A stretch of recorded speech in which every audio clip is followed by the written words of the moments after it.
what's going on YouTube? I came by my storage unit to clean up my boat, get it ready for my next outing. I got done pretty quickly. Wind's blowing pretty hard, so hopefully you guys can hear me, but I got done pretty quickly and had nothing else to do, so I figured, why not do a review on the boat, let you guys know how I feel about the boat so far, and also show you what I've done to my boat. Hopefully this will help someone else in the future when purchasing their boat. Now when I did get ready to buy this boat, I looked online feverishly trying to find as much as I could find, and I didn't find too much. I found some older videos, maybe 2 videos for like the 2003 and newer, but there wasn't too many. So since I'm not busy today, I figured I'd walk through my boat, show you my additions, and also show you my likes and dislikes. So bear with me as we go through my review on my 2024 Pro Guide V-16 WT. Let's get it.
As I told you guys, I got the Pro Guide V-16 WT.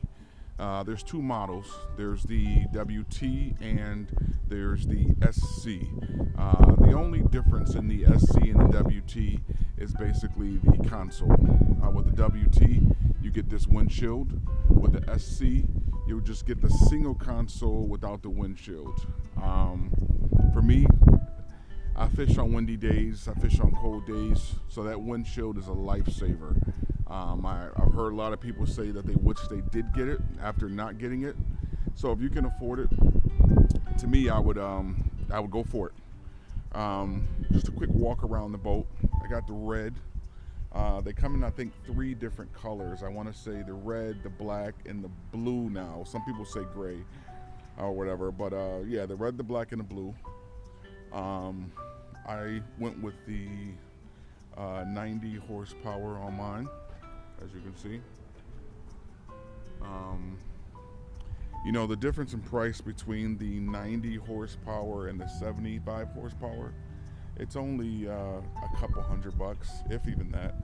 So if you have if it's up in the air for you guys, I would choose to go with the 90 instead of the 75. There's not too much of a difference in speed. You get a couple miles per hour, but if you're spending $30,000 or $29,000 in a boat, what's the extra $150 or $200, to be honest with you. They do offer the 60. The 60 is, I think, $1,000 and some change cheaper than the 90. But I think as far as speed, we're maybe talking like 7 miles per hour. For me, I like I said, went with the 90 just because I didn't want to, in the future, say, I wish I had gotten the 90. So, I didn't want to have any regrets. When investing in a boat like this, you're going to have it next 15, 20 years. So for me, I wanted just to get everything I could get and just be happy with it going forward.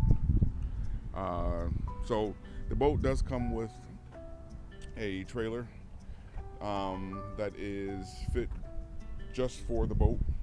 I believe it is made by Tracker, but on the title it calls it a Trail Star, I believe.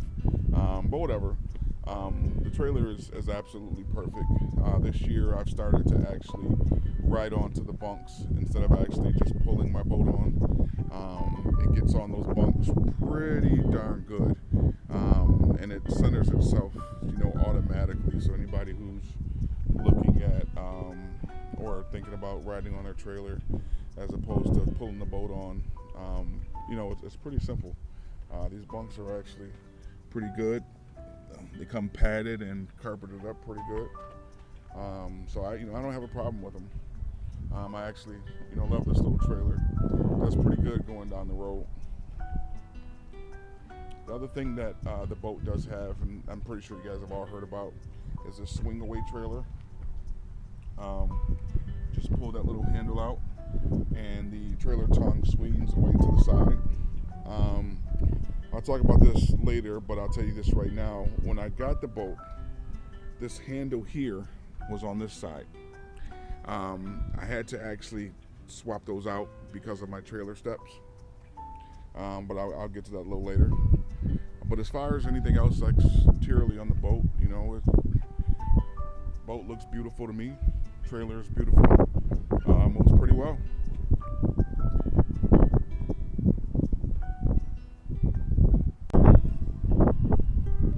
So I was starting out with the front of the boat.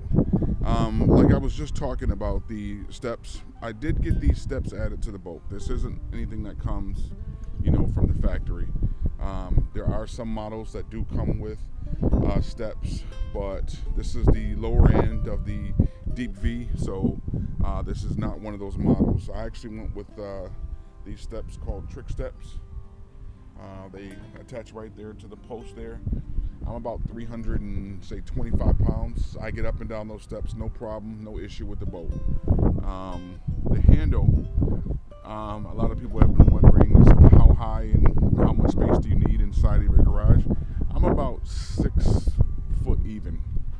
This handle probably goes about maybe 5 inches overhead. So I'd say you need like a 6'5", 6'4" clearance.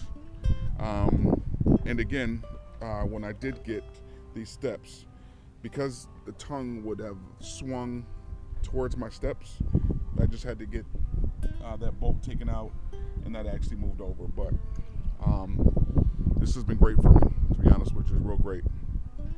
The second thing that I did to this boat is the trolling motor. The boat does come with a factory power drive trolling motor, but it is base model. For me, I'm not into using anchors on my boat, so I wanted to go with the trolling motor that would have spot lock. And from any of you who don't know what spot lock is, it's basically the ability to hold your boat in place with the trolling motor as if you were anchored down somewhere. There's a bunch of different Mint Coda models that do this. I went with the 12-volt model, 55, 54, or 54, 55. I maybe have those, backwards. But 54-inch shaft, 55-pound thrust. I know a lot of people go with the 24, which is a little bit more power. But for me, the 12 has been absolutely great. The good thing about these Tarovas, though, is there's a battery meter on here, so you can actually literally just press and see how much battery you have left. Love the Tarova. Does me very well when I'm on the water. Another thing I did add is the Helix 7, Humminbird Helix 7 fish finder. So with these 12s, they don't do down imaging. They just do the regular 3D. The good thing about these trolling motors is this Humminbird that I have here connects to this trolling motor, and as you can see, this trolling motor has a built-in sonar, so I don't have to add an actual transducer to my shaft. Everything's built in. My dealership, shout out Bryce Marine, when they did the installation, inside of this area here is where all the wires are housed. So this Helix 7 is connected to this, and that's how I get my 3D imaging. It's pretty sweet. You know, I love the setup, and I did go with the, as you can see, the there's many different ways you can actually plug these, or I'm sorry, lock these up on here, and I went with, I'm forgetting what these things are called, but I went with this nice little mount here, nice and sturdy, to be honest with you. Front of the boat as well, we got your storages. This right here is actually your live well. Let's see if I can get this open for you guys. So live well's kind of dirty because I was in some muddy water the other day. But, oh, and it stinks too. Whew, gosh. Looks like I got some fish in there or something. But this live well goes all the way over. And as you can see in there, there's a bait bucket. The bait bucket actually comes custom with the boat. The cool thing about the bait bucket is at the bottom of it are holes. So as this live well fills up, the bait bucket fills up with water as well. Pretty cool, to be honest with you. This right here is where the batteries are for the trolling motor. When you get this boat, I don't know if you guys can see right down in there, the actual plate that holds that battery is actually turned in the other direction. I had to actually get that turned in another direction because I wanted to put another battery in there. Reason being is because I'm going to be adding a live well, not live well, I'm sorry, live scope. So if you come over to the other side, 1 second.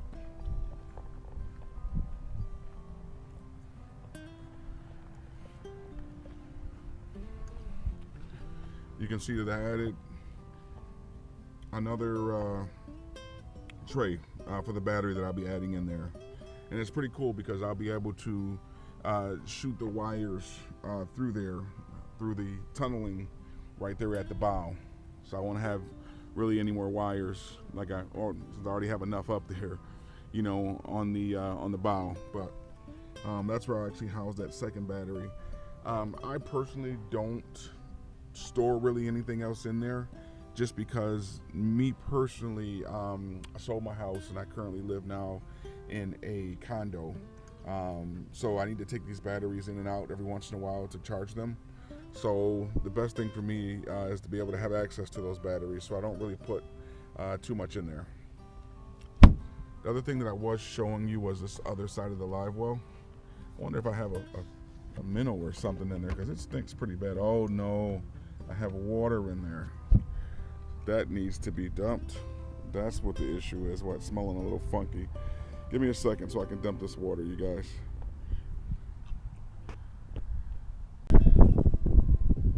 So upon further inspection, I did have a minnow in there. That's what was stinking up this darn thing. But this right here is real cool. You can reach in, grab your minnows out, close it back up. So I think this was a good idea. You can also take that out and have a larger live well, which, you know, I do time to time. Also, inside of your live well, there is a divisor. I don't use that divisor that often because I like the fish to be able to swim around much more freely. But, you know, it's up to you. Some other things here in the front of the boat is these two holders. I keep, you know, some of my main tackle there, and I also keep the net over there. Stays stable when riding down the road going 65, 70 miles an hour. I don't really have any issues at all. Another thing that I did do as well, I didn't show you guys this, is I have these speakers here. You can see them. So this speaker here is not wired into the boat at all.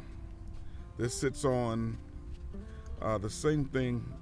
I have to hold it to twist it off, but it sits on the same thing that you would use to put cameras up inside of your home. There's a thread on the bottom of these speakers. I have a second one too, and they connect with each other, and they'll, you know, play the same music at the same time. Pretty cool. Also have my net here. So moving further down to the helm of the boat. For the spot lock, There is a puck. This puck here helps with navigation. It needs to be in direct line of sight of the trolling motor. That's why we ended up putting it here. Another reason why we put it there as well is just because the original fish finder goes there. So when we took the original fish finder out, we had a hole. So we actually ran the wires from our puck right through that hole and then covered it with some material, water resistant. So it worked out pretty good. And then put the new fish finder right there in front of me. Pretty cool.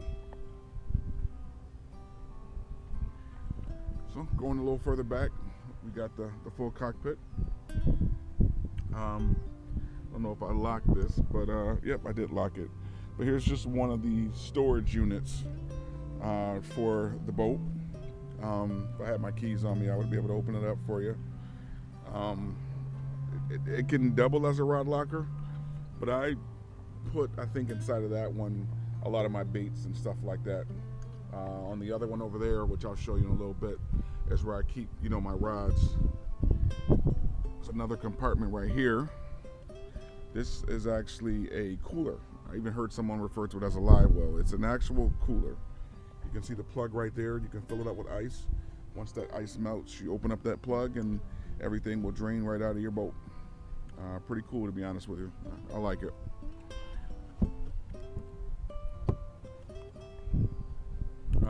Let me get on the boat to show you guys some more stuff in the interior. Alright, so I just went and grabbed my keys so I can show you guys the whole entire boat. So again, this is one of my storage areas within the boat. Keep some more tackle in there, keep a bunch of different things in there. I didn't want to devote both of these to the rod locker, so I didn't end up doing that. Another area here is another storage. All the New York State stuff that you have to have to be on the water. And this right here is the housing for the battery. Now the one thing I would tell everybody, if you're gonna get any other accessories, get an on-off switch. So this on-off switch right here allows me to stop the power from coming from that battery.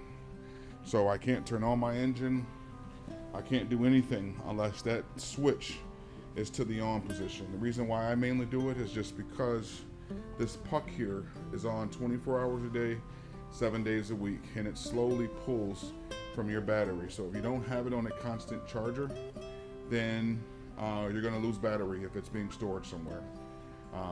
So that's the reason why I actually do it. Another thing we have here is the glove box. And actually I can show you guys this too. This is what I actually use with my trolling motor. This remote here is new for 2024. It's pretty neat. I can control the whole entire boat with this remote. So I keep this around my neck and use it a lot. It'll tell me how fast my boat's going. Gives me all the information I need. I write it at the tip of my fingers. Get this turned off for you guys. Get back to what we were talking about. So this console area here is very, very deep, as you can see. I can almost stick my whole entire arm all the way in there. I fish a lot of times by myself, so I only just have my flotation device and my vest.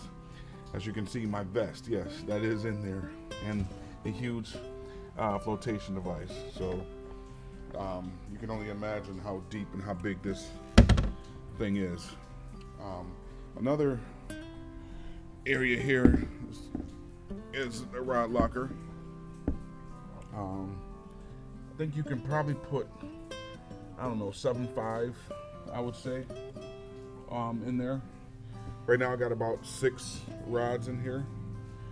I probably could put way more. I'm not even halfway filled up in here, so I could definitely fit a ton of more. Excuse me for the upside down look, but give you a better view of how deep that goes.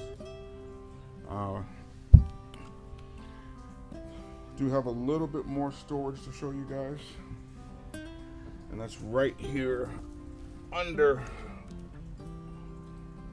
the console. I don't think I've actually even put anything even in here, to be honest with you. Oh no, I have my my water gear in here, just in case it rains when I'm on the boat. And that's a lockable storage as well. That's the one thing I think is really cool about these boats, is everything is lockable. And then there's another one down there as well, another lockable storage. So that's really about it with the boat. There are a couple more additions that I did make. So these are a couple more additions that I did make. So the boat does come with some straps. Those straps, they come on and come off very easily. I've actually lost one in the past on my previous boat, so I wanted to go with these retractable straps, which are much better. By Boat Buckle, actually. Very simple to use. You hit this button here, bring it all the way up, and then you lock them. And then when you're ready to put them back, as you can see, these are locked. You're ready to put them back. You unlock them, bring them forward, hit this button, put it down.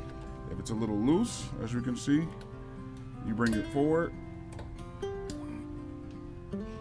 pop it once, and then bring it down, and it's back to being tight. So pretty cool. Oh, also, the boat does come with a transom saver. I use mine a ton, all the time. I see some people not using it, but I always use mine. And here's just the battery area for another view. And like I said, get you a battery switch. One of the best investments I think I've made. Overall, this is it. The 2024 V-16 WT.